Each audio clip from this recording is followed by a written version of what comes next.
Have you ever noticed how some people seem to have an almost supernatural control over the environment around them without saying a word? They don't shout, they don't beg, they simply withdraw, and suddenly everything changes. The energy shifts. People start to question, to chase after, to feel. Now, imagine if you did the same. If you stopped reacting immediately to everything, if you chose silence instead of the automatic response, retreat instead of explosion, what do you think would happen? That's where the point lies. When you stop being always available, emotionally, physically, psychologically, the world around you goes into crisis. Because people are used to controlling you through your reactions, through your impulses, through your predictability. But the day you choose to withdraw, the game changes. And those who thought they knew you realize they know absolutely nothing about you. Jung said, "Everything that irritates us about others can lead us to a better understanding of ourselves." Now think about this. When you become inaccessible, who really gets desperate? Who gets irritated? Who tries to provoke you just to elicit some emotion back? This reveals more about the other than about you. And it mainly reveals how much you are still being manipulated without realizing it. You keep giving yourself to please, to maintain peace, to not lose people who deep down were never really with you. And with every forced yes, every immediate response, every emotional reaction, you give away a piece of your energy. And at the end of the day, what's left? Tiredness, frustration, an emptiness you can't explain, but I'll tell you why. Because you are too available for those who don't deserve even a minute of your silence. This video is not about turning your back on the world. It's about choosing yourself. It's about learning what Jung called individuation, the process of becoming whole, authentic, complete. And this process begins when you understand that silence can be stronger than 1,000 arguments. That withdrawal, when it comes from awareness and not from escape, is an act of power. So I ask you now, looking into your eyes, how long will you continue to be controlled by the emotions of others? How long will you react like a puppet every time someone pokes your wound? Maybe it's time to cut those strings, to withdraw, to become a mystery, because when you stop being available, everything changes. You have been taught to always be present, to respond quickly, to please, to say yes even when you wanted to say no. Since childhood, you have been conditioned to believe that your worth lies in how available you are to others. But here's a truth that perhaps no one has told you with this clarity. This excessive availability is not a virtue. It is a prison. And as long as you continue to think that you need to be accessible all the time, emotionally or otherwise, you will be manipulated, drained, and forgotten as soon as you are no longer useful. Do you know why? Because being always available makes you seem predictable. And everything that is predictable becomes a tool. People start to use you as an emotional emergency button. They press it when they want attention, relief, validation, and then put you back on the shelf. But you don't realize this because you are trapped in an illusion that being present for everyone will make someone be present for you. But it doesn't work that way. Jung spoke about the persona, this mask we wear to be accepted, loved, recognized, and it is exactly this mask that keeps you overly available. You say, "It's okay," when you are suffocating. You respond to messages immediately even when you are exhausted. You explain yourself, justify yourself, defend yourself, as if you owe something to the world. But the truth is that the more you place yourself at the center of others' stage, the more you disappear from your own. Being available all the time is a subtle form of self-abandonment. It is a disguised way of seeking approval, avoiding rejection, trying to control the image others have of you. But this control comes at a price, and the price is your peace. It is your vital energy being distributed as if it were infinite, when in fact it is limited, very limited. People who want you available all the time, in fact, do not want you. They want what you provide: validation, company, distraction. emotional comfort. But when you change, when you set a boundary, when you refuse to react, those same people get irritated, accuse you, say you are weird. It's not because you changed, it's because you stopped being functional for them. And here's the cruelest point. The more available you are, the less value others give you. Because what is too abundant becomes emotional rag. No one respects what they don't have to earn. No one values what is always there. So now, stop and think. Who truly deserves your time? Who deserves your attention, your presence, your listening? Or better yet, who deserves your absence? But before answering that, we need to understand one essential thing. Why do we react so much? Why do we give in so easily? What is behind this almost automatic desire to respond, justify, and please? The answer lies in what Carl Jung called psychic energy. And that is what we will talk about in the next part. Because your energy is all you have, and if you don't learn to protect it, someone will use it against you. If this content is making sense to you, click the subscribe button and subscribe to the channel. Thank you for your support. Carl Jung did not see the human psyche as an automatic machine that reacts to stimuli without consequences. For him, our mind is like an energy system, and every thought, emotion, and action consumes a part of that energy. The question is, are you choosing where your energy goes, or are you letting the world decide for you? Every time you react impulsively, you are wasting psychic energy. When you defend yourself against a criticism that didn't even deserve attention, when you respond to a provocation just to prove you are right, when you engage in useless discussions, when you try to please those who do not value you, you are spending your inner strength on what does not nourish you. And Jung was clear. That which you resist persists. The more you react, the more you bind yourself. People who live emotionally drained are not weak. They are misdirected. And do you know what happens to someone who lives exhausted? They become vulnerable. And when you are vulnerable, you become easy prey. Manipulative, opportunistic, and emotionally needy people can sense this.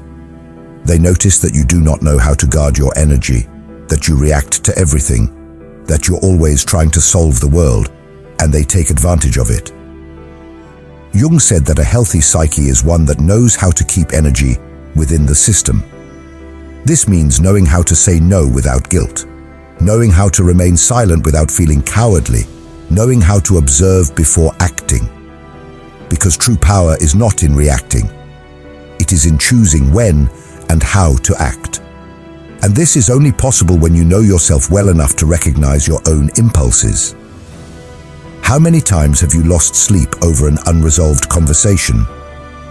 How many times have you spent hours ruminating on what you should have said, or trying to understand why someone treated you poorly? This is energy being drained without return. You are keeping alive ghosts that should have died long ago, and feeding dynamics that only exist because you insist on responding. Psychic energy is like a force field. When well guarded, it creates presence. You enter a room and command respect without saying a word. But when poorly managed, you become invisible, reactive, fragile. And the world has no mercy for those who give in easily. Therefore, start observing your own triggers. What makes you react automatically? What makes you lose your center? These are the exact points where your energy escapes, and that is where you need to work. Not to become cold or indifferent, but to be selective, to be sovereign over yourself. And here comes one of Jung's greatest revelations. When you conserve your energy, you break the projections that others place upon you, and that bothers a lot. Because now we are entering a dark territory, that of silent manipulation. In the next part, we will explore how opportunistic people feed off your energy and why your unavailability completely disarms these games. Get ready to look into the eyes of those who have always drained you without you realizing it. You think you are in control. You believe your reactions are conscious choices. But the truth is darker. Most of your emotional responses are programmed. And those who understand this manipulate you easily. Opportunistic people don't need to raise their voices, threaten, or force situations. They just trigger the buttons you've left exposed, and you react, always. Carl Jung called this projection, the psychological mechanism through which people project onto others what they cannot see in themselves. But there is another side to this phenomenon that few notice. While others project onto you, you also become the receptacle for these images. And the more emotionally available you are, the more you become a blank canvas for these projections. You know that friend who only reaches out when they are in crisis, that partner who always needs you to save the day, that person who praises you, but only as long as you are useful to them. None of this is by chance. They are not relating to you, they are relating to the idea of you, to the role you agree to play. And why do you agree? Because you are afraid of disappointing, afraid of not being loved, afraid of being abandoned. The most effective manipulation doesn't happen in shouting. It happens in the silence of guilt. When you feel that you owe something to the other, when you believe you need to be available, need to help, need to understand, even when it destroys you inside. And here is the central point. The manipulator doesn't need to control you. They just need you to keep reacting the same way. But when you stop reacting, the game breaks. When you start saying no, responding with silence, withdrawing instead of explaining yourself, the projections begin to crumble. The mask they put on you falls, and this leaves people unsettled because they no longer know who you are, and worse, now they are forced to look at themselves, and not everyone is prepared for that. Your unavailability is a threat because it forces others to confront their own emptiness. The silence you offer reveals the internal noise they don't want to hear. And then comes the attack, the criticism, the emotional drama. Not because you are wrong, but because you stopped serving as a convenient mirror. Jung said, "We do not become enlightened by imagining figures of light, but by making the darkness conscious." When you withdraw, when you stop feeding the cycle, the other's shadow begins to emerge. And this is unbearable for those who have always used you as an escape. But what about you? Are you ready to deal with the discomfort of being misunderstood, rejected, or even attacked for protecting yourself? Are you ready to endure the silence that comes after the rupture? Because it is precisely in that silence that a new kind of power is born. And that is what we will talk about now. In the next part, you will understand why silence can be the most devastating weapon of the human psyche, and how it completely changes the dynamic between you and the world. The modern world is noisy. Everyone wants to be heard, wants to respond quickly, wants to win pointless debates and prove their point, even if it costs them their own peace. But there is a power that few know, and even fewer master. The power of silence. Not the silence of passivity or cowardice, but conscious, strategic, brutally lucid silence. The kind of silence that is not absence, but amplified presence. Carl Jung saw silence not as a void, but as a fertile ground for inner transformation. When you stop reacting, you begin to observe. And by observing, you see patterns that previously went unnoticed. Emotional repetitions, manipulation games, cycles of self-sabotage. Silence allows for lucidity. And lucidity is dangerous for those who live to control you. Have you noticed how some people panic when you don't respond? When you don't explain yourself? When you simply disappear? It's not because they miss you. It's because your silence takes away their narrative control. While you speak, you are still in the game. But when you are silent, you change the rules. And that unbalances anyone who thrives on your reaction. True silence is not the absence of voice. It is mastery over one's own energy. It is the refusal to be dragged down by someone else's emotions. It is the conscious choice not to engage in battles that are not worth your wear. Jung said that individuation, the process of becoming who you truly are, requires this distancing, because only in silence can you listen to yourself without the world's interference. But don't be fooled. Silence has a price. It will distance you from people who only valued you for the role you played. It will make you incomprehensible to those who only saw you through their own projections. It will make you seem cold, distant, arrogant. But all of this is a reaction from those who never wanted to deal with your depth, only with your utility. And here is the hard truth. The more you mature, the more selective you become with your words, because you understand that each sentence is an energetic investment, and not everyone deserves access to your truth. Sometimes silence is not retreat. It is sovereignty. It is the language of those who no longer need to prove anything to anyone. Silence is uncomfortable because it forces the other to deal with their own thoughts, with their own internal noise, and this discomfort reveals more about them than any argument of yours could reveal. You don't need to explain your absence. It explains itself, and those who feel threatened by it reveal how much they depended on your imbalance to maintain their own control. But the most powerful silence is not the one that disturbs the other. It is the silence that reconstructs you from within. The silence that connects you to something beyond external approval.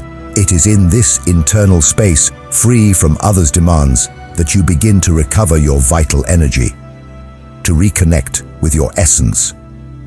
And this is precisely what we will talk about in the next part. Because it's not enough to just cut out external noise, you need to relearn how to use your energy consciously, to choose where it goes, where it stays, and most importantly, where it should never be wasted.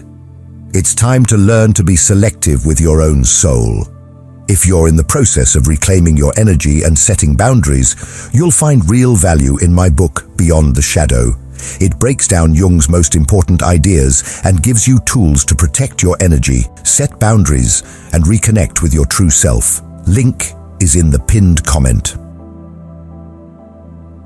It's no use understanding all of this intellectually if, in practice, you continue saying yes when you mean no, responding to messages that bother you, participating in empty conversations, and maintaining relationships that only exist out of inertia. Awareness without action is just another form of self-deception. True transformation begins when you firmly decide to become selective. And this requires emotional discipline.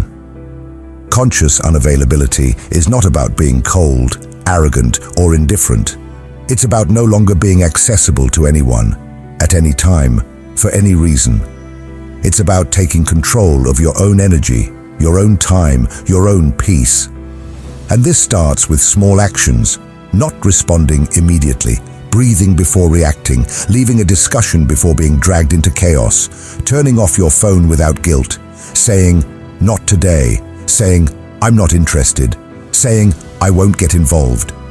But here's the most important part. You don't need to justify your absence. You don't need to explain your silence. You owe nothing to anyone but yourself. And this, for many people, is unforgivable. Because when you refuse to explain yourself, you take away the other person's power to keep you within an emotional narrative where you are always the helpful, understanding, accessible one. Carl Jung understood that every process of individuation goes through isolation. But not a depressive isolation, a sacred isolation, a time of inner retreat where you relearn to listen to your own voice without the world's interference, where you rebuild your identity not based on the gaze of others, but from your own center. Want to know a good thermometer for your evolution? Observe who starts to distance themselves from you when you become more reserved. Observe who tries to provoke you when you stop reacting.